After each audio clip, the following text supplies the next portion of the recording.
ஏன் கதிர், தமிழ்ல ஞாபகம் இல்லையோ என் தோழின்னு ஒரு பாட்டு கேட்டிருக்கியா? ஞாபகம் இல்லையோ என் தோழி. நல்லா இருக்குல்ல? ரொம்ப நல்லா இருக்கும். ஆல் இந்தியா ரேடியோவில் தமிழ் நேரத்தில் கேட்டேன். ஒரு சின்ன பாமரத்தனம், இலக்கியவாதிகளுக்கு மட்டும் புரியிற எழுத்தா இல்லாமல் எல்லாருக்கும் புரியுற மாதிரி ஒரு கவிதையாக இருந்துச்சு. அந்த பாட்டு எழுதினவர் பேர் மீரா பிரியன்னு சொன்னாங்க. என் பேர்லேயே ஒரு ரைட்டர் இருக்காருன்னு சந்தோஷமாக இருந்துச்சு. போதும். ஆ, நிஜமாவே போதுமா?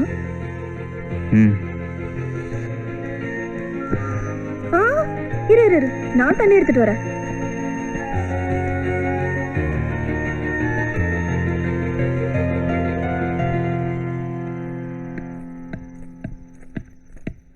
இந்த பெரிய பெரிய ஹோட்டல்லாம் கொடுப்பாங்களே ஃபிங்கர் பவுல்.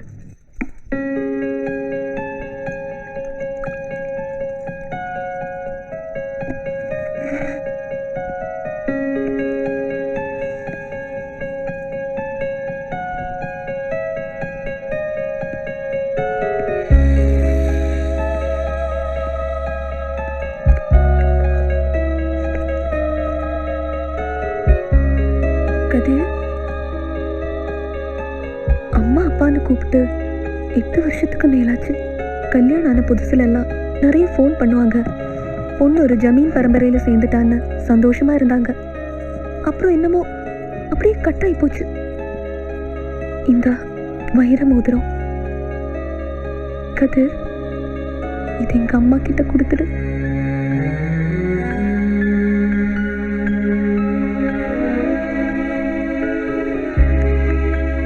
உங்க பொண்ணை எதேச்சியா வழியில பார்த்தேன். ரொம்ப நல்லா இருக்கா. அவங்க வீட்டுக்காரர் இன்னும் ஃபாரின்ல இருந்து வரல. இந்த மோதிரம் உங்களுக்காகவே வாங்கினதுன்னு சொல்லி கொடு. உங்க இலக்கியத்துல வருமே கண்டேன் சீதையேன்னு, அது மாதிரி கண்டேன் மீராவேன்னு சொல்லி இந்த மோதிரத்தை கொடுத்துறியா? எவ்வளவு பொருத்தமா இருக்குல்ல? வேற ஏதாவது சொல்லணுமா? இது வீட்டில் ஏதாவது சொல்லணுமான்னு கேட்டேன். ஒன்றும் இல்லை.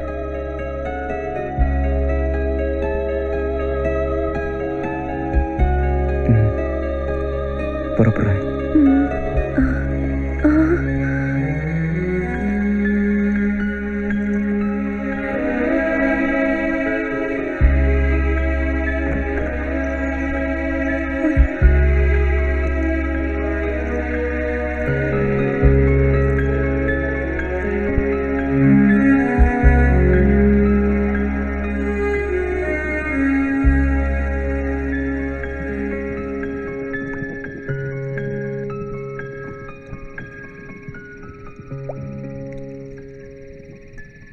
அடுத்த வாட்டி வரும்போது அவசியம் வா.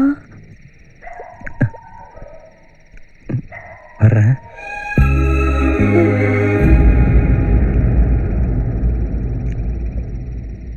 வந்தா வரேன்.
பரசு அவனை சாதாரண நினைக்கக்கூடாது.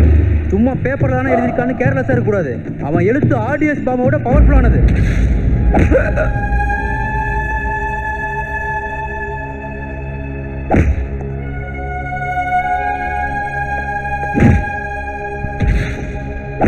மிஸ்டர் பரசு, அவனை விட்டுருங்க. Wrong information. இவன் ஏதோ கவிதை எழுதுறவன் போல இருக்கு. மெயின் ஆளுங்க எஸ்கேப் ஆயிட்டானுங்க. பொறி வச்சிருக்கு, மாட்டுவானுங்க, பார்த்துக்குவோம்.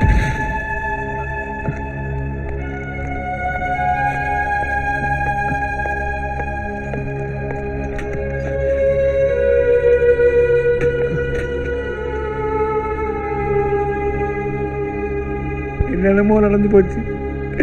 அதான் கீழே பார்த்தீங்கள கல்யாண ஏற்பாடு.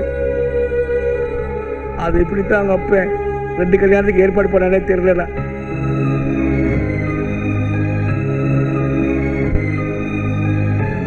மீராவோட தங்கச்சி தூக்க மாத்திரை சாப்பிட்டதுனால உடனே உஷாராயிட்டான் அவங்க அப்ப. பெரிய சண்டையே நடந்து போச்சு. வாளு படுதகலை பண்ணிட்டான். தெருவே பாதி கூடி போச்சு. நீ வேற போலீஸில் லாக்காத, எல்லாம் கை மாறி போச்சுடா. உனக்கு தீவிரவாத அமைப்போட தொடர்புக்குன்னு சொல்லி அவளை பிரெயின் வாஷ் பண்ணிட்டாங்க. அதுலேயே எங்கள் அண்ணன் இருக்கான் பாரு, அவன் தான் எல்லாத்துக்கும் காரணமா.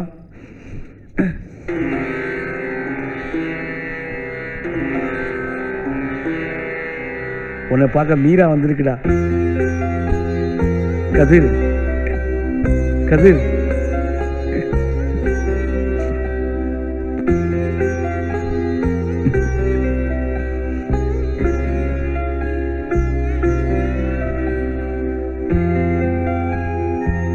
என்ன பண்ணிடுவாங்க? எவ்வளோ கஷ்டத்தெல்லாம் பார்த்துட்டோம். இதெல்லாம் நான் சமாளிப்பேன். என்ன நாளை பின்ன சொந்தக்காரங்க சேர்ந்து வந்து சுற்றி நின்று அடிப்பாங்க. பரவாயில்ல, நீங்கள் 2 பேரும் இப்படியே எஸ்கேப் ஆயிடுங்க.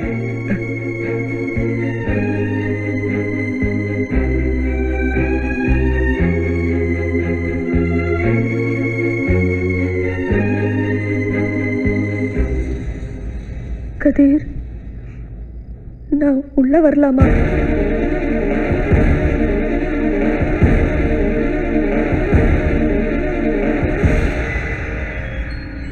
திடீர்னு ஒரு நாள் அப்பா வைஷுக்கும் எனக்கும் சேர்த்து வெளியூர்ல இருந்து மாப்பிள்ளை பார்த்துட்டாங்க. ஒரே தேதியில கல்யாணம் பண்றதுக்கு ஏற்பாடு பண்ணிட்டாங்க. ஒன்றும் பண்ண முடியாத மாதிரி ஹவுஸ் அரெஸ்ட் ஆயிட்டேன். எதிர்த்து பேசினதுனால அப்பா தூக்கல தொங்க போயிட்டாரு. இப்ப கூட உன் ஃப்ரெண்டு சொன்ன மாதிரி உன் கூட வந்துருவேன். உன் மேல எனக்கு நம்பிக்கை இருக்கு. உள்ளம் கையில வச்சு தாங்குவேன். அதெல்லாம் நான் உன்னை நம்பி வந்துட்டேனேன்றதுக்காக. ஆனா உனக்குன்னு ஒரு கனவு இருக்கு. சினிமால நீ ஜெயிக்கணும், ஜெயிச்சு பெரிய ஆளா வரணும். நீயும் நானும் அறிமுகமானையில இருந்து சினிமாவும் கவிதையும் தவிர வேற என்கிட்ட என்ன பேசியிருக்கேன் சொல்லு. யோசிச்சா நாம இப்ப கல்யாணம் பண்ணா நீ என்ன பண்ணுவ? உடனே ஒரு வேலை தேடுவ, கிடைக்கும். 500 ரூபாய்க்கு ஒரு வீடு வாடகைக்கு பிடிப்பேன். 1000 ரூபாய்க்கு சாப்பாடு. நானும் உனக்கு ஒத்தாசைக்காக வேலைக்கு போவேன். பண பிரச்சனையோட பயங்கர அழுத்தம் ஆரம்பிக்கும். சமாளிப்போம், போராடிக்கிட்டே இருப்போம். அந்த போராட்டத்துல உன் கனவு கசங்கி நசங்கி காணாமலே போயிரும். நீ எனக்கு புருஷனா இருக்கிறத விட ஒரு பெரிய ஆளா உலகமே பாக்குற மாதிரி உயரத்துக்கு போயிடணும் கதிர். நீ சொல்லுவி அடிக்கடி, காதலிக்கிறவங்க லட்சியவாதியா இருக்க முடியாது, லட்சியவாதியா இருக்கிறவங்க காதலிக்க கூடாதுன்னு. நான் போனதுக்கு அப்புறம் என்ன மறந்துடாத. எப்பவுமே நினைச்சிட்டாங்க அழுது எல்லாம் கவிதை ஆகணும், கவிதை எல்லாம் பாட்டாகணும், பாட்டெல்லாம் காத்து பூரா கேட்கணும். என் மேல இருக்கிற கோவம் ஆசை எல்லாமே அவார்டா வந்து குவியணும். உன் வீடு பூரா ஷீல்டா நிறைஞ்சிருக்கணும். உனக்கு ஆறுதல் சொல்ற ஒவ்வொரு வார்த்தையிலும் நம்ம காதல் புதைஞ்சிட்டு இருக்குன்னு தெரியாம இல்ல. நான் வேற என்ன செய்யணும்? கதிர், உனக்கு என்னால தர முடிஞ்சது ஒன்னே ஒண்ணுதான். இனியறதுக்கு இன்னும் நிறைய நேரம் இருக்கு. என்ன எடுத்துக்க கதிர்.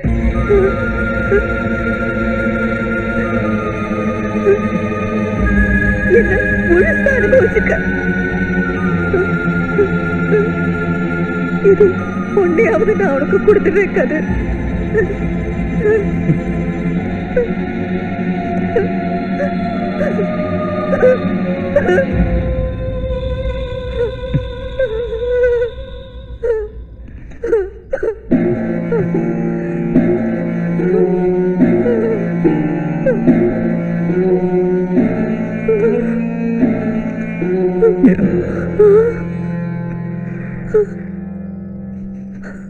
நீ கல்யாணத்துக்கு தயாரான கல்யாண பொண்ணு இல்லை.